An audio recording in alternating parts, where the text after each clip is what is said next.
Assalamualaikum warahmatullahi wabarakatuh.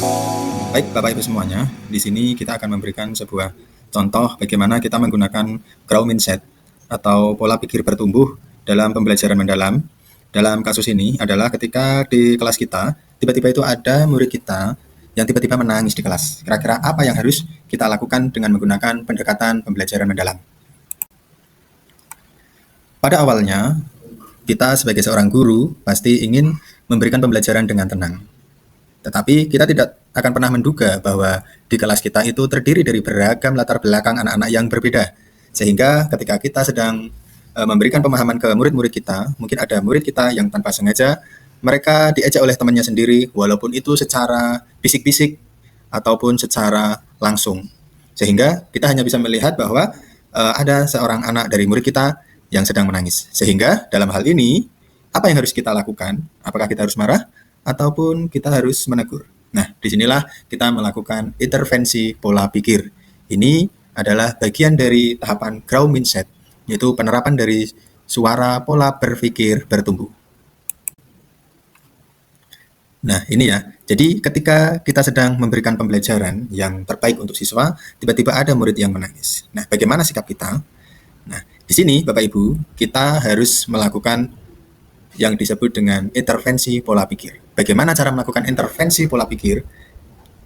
Untuk melakukan intervensi pola pikir, kita perlu menenangkan dari kedua belah pihak. Dalam hal ini adalah seorang siswa yang diejek oleh nama orang tuanya dan ia menangis. Sehingga kita perlu memanggil siapa yang melakukannya. Dalam hal ini, kita juga memberikan sebuah pertanyaan untuk murid kita yang sedang tanpa sengaja atau disengaja untuk melakukan itu.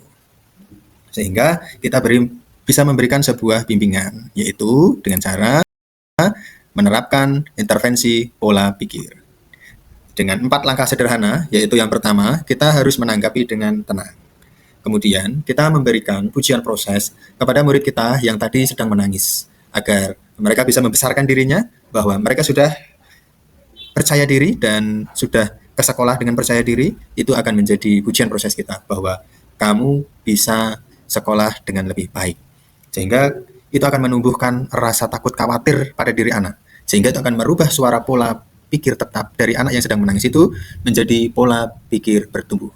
Kemudian setelah kita memberikan pujian proses pada anak yang sedang menangis, kita juga melakukan edukasi pola pikir bertumbuh pada anak laki-laki tadi yang membuat temannya menangis. Yaitu kita bisa memberikan edukasi pola pikir bertumbuh atau intervensi pola pikir bertumbuh. Misal bagaimana kalau misalkan ejekan itu kembali pada dirimu, apa yang kamu lakukan. Jadi pada edukasi pola pikir bertumbuh ini, kita memberikan ruang refleksi yang utuh pada anak yang melakukan bullying tadi. Sehingga pada bagian tahapan terakhir, kita mengajak refleksi kepada anak tersebut agar dia melakukan perubahan sikap, yaitu dengan melakukan perbaikan sikap dengan cara untuk tidak mengulangi dan memaafkan.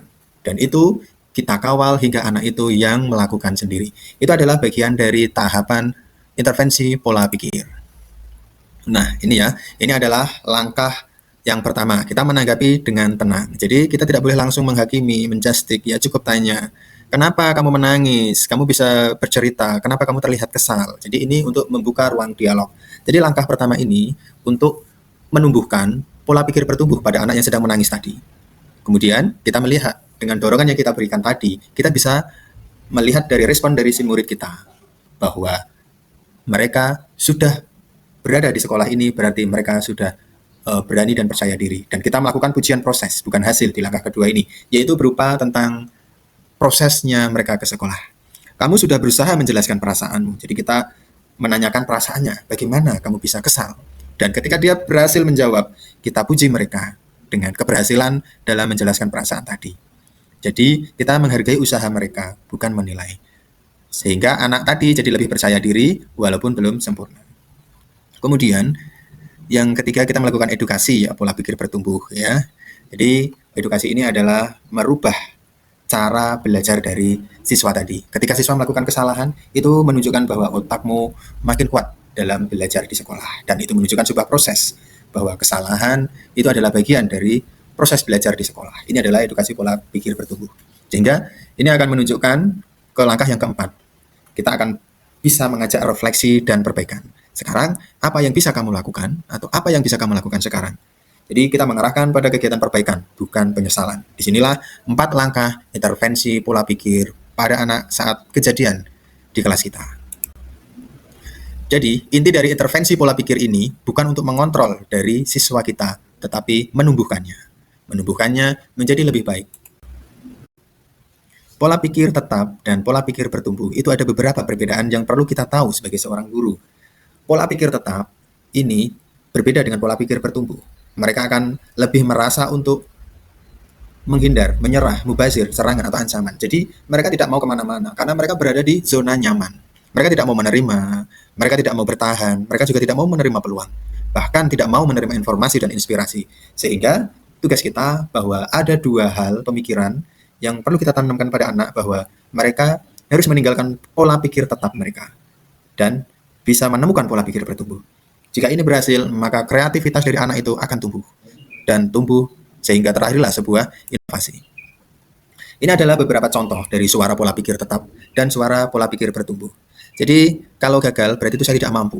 Jadi, dalam pola pikir bertumbuh, kita itu mengubah tata bahasa dari tidak itu diganti. Kalau saya gagal berarti saya harus belajar lalu mencoba lagi. Jadi, tidak ada kata tidak. Kalau pola pikir tetap, dia akan menolak. Tapi kalau pola pikir bertumbuh, saya akan menerima pekerjaan yang belum pernah saya kerjakan. Sebab ini menjadi peluang belajar. Inilah perbedaan antara PPT dengan PPP. PPT selalu menganggap kesalahan itu menunjukkan kelemahan, tetapi kalau PPP menunjukkan bahwa kesalahan itu adalah proses belajar. Ini ya langkah intervensi pola pikir yang ketiga, kita menunjukkan bahwa kesalahan itu sebuah proses belajar, bukan kelemahanmu, ya, sehingga untuk meningkatkan potensi diri. Kemudian, PPT itu selalu mengecap dirinya bahwa dia hanya bagus bidang tertentu, tetapi untuk suara PPP berbeda. Kita bisa belajar apapun dan mau termasuk hal-hal yang sangat sulit sekalipun. Dan ini perlu kita tumbuhkan, kita tanamkan pada murid-murid melaju dalam pembelajaran yang kita berikan. Mereka harus belajar dan berusaha. Memang PPT itu menganggap kecerdasan dan kemampuan adalah segalanya dan akan menjadi faktor menentukan sukses tidaknya. Tetapi suara pola pikir bertumbuh berbeda. Belajar dan berusaha adalah faktor kunci yang menunjukkan sukses tidaknya seseorang. Jadi itu yang perlu kita tanamkan di langkah yang ketiga tadi. Ini adalah prosedur intervensi pola pikir. Ya.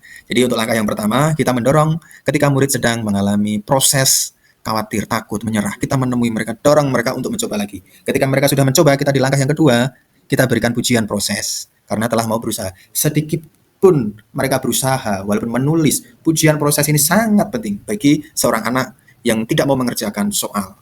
Walaupun itu sulit, tapi pujian proses ini menunjukkan sebuah motivasi tersendiri dari dalam diri murid. Sehingga dengan pujian proses seorang guru itu melahirkan sesuatu baru di murid, yaitu dia akan berkreativitas. Nah, disinilah mengapa pujian proses sangat penting. Kemudian langkah ketiga, kita juga menjelaskan kepada murid bahwa PPT, pola pikir tetap, dan pola pikir bertumbuh, dan perbedaan utamanya adalah saat menghadapi tantangan dalam belajar, agar mereka tetap belajar menghadapi tantangan tersebut.